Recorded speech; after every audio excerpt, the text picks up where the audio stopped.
Hi, this is Matt with LSAT Cracked. In this lesson, we're going to discuss resolve question stems. You may also have heard of them as paradox question stems or discrepancy question stems. They all mean the same thing. You're going to read a set of facts in the stimulus, and it's going to be a puzzling set of facts. If you're paying attention, you should find them somewhat peculiar because someone's going to make a decision or a choice, or there's going to be some type of occurrence that's the opposite of what you might have expected based on one of the other facts. So as a simple example, let's say I go to the car dealership and I'm considering the Mercedes or the BMW, and we're told that the Mercedes has better acceleration than the BMW. That's the only fact they give you. Nonetheless, Matt chose the BMW.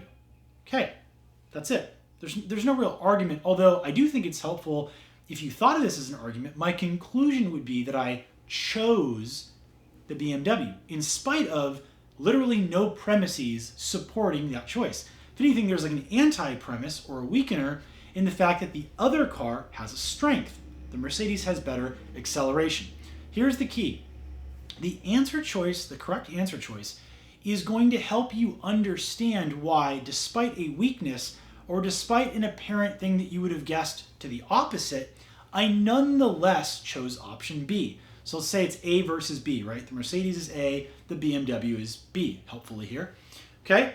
A currently has a positive, and B currently has a negative. It's got relatively worse acceleration.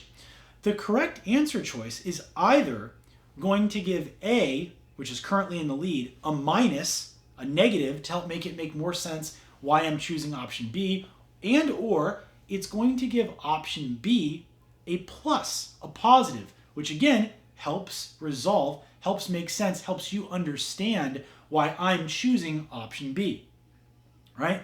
So the correct possible answer might be the BMW is $20,000 cheaper than the Mercedes. Okay, well, if there's that big of a price difference, could it make sense for a reasonable buyer to prefer the car that's cheaper? Of course, right? That's a possible right answer. Let's think about some things that can never be the right answer here. Giving me an additional benefit for option A, which is currently in the lead, but that I'm not choosing, obviously wrong. Likewise, giving an additional negative for the one that I am choosing, also, that only deepens the mystery. It doesn't resolve the mystery. It's like, wow, this Matt guy is a total idiot. He's choosing the car that has two negatives against it when he could have chosen a car that had two positives. So that's never going to be the right answer. But here's the most common wrong answer choice. It's something that applies equally to both cars. You need a difference in the right answer.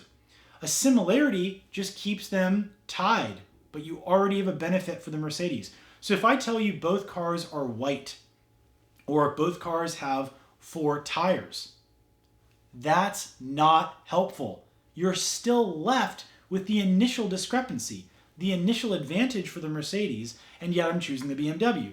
So it's clearly not helping. And the last wrong answer type would simply be something that's like off topic or that doesn't even necessarily apply to the two cars in question. If you keep those list of wrong answers in mind, and remember that a similarity between the two of them is never going to help you, you always need a difference in the answer choice, you're going to start doing extremely well on discrepancy, resolve, or paradox question stems. Good luck.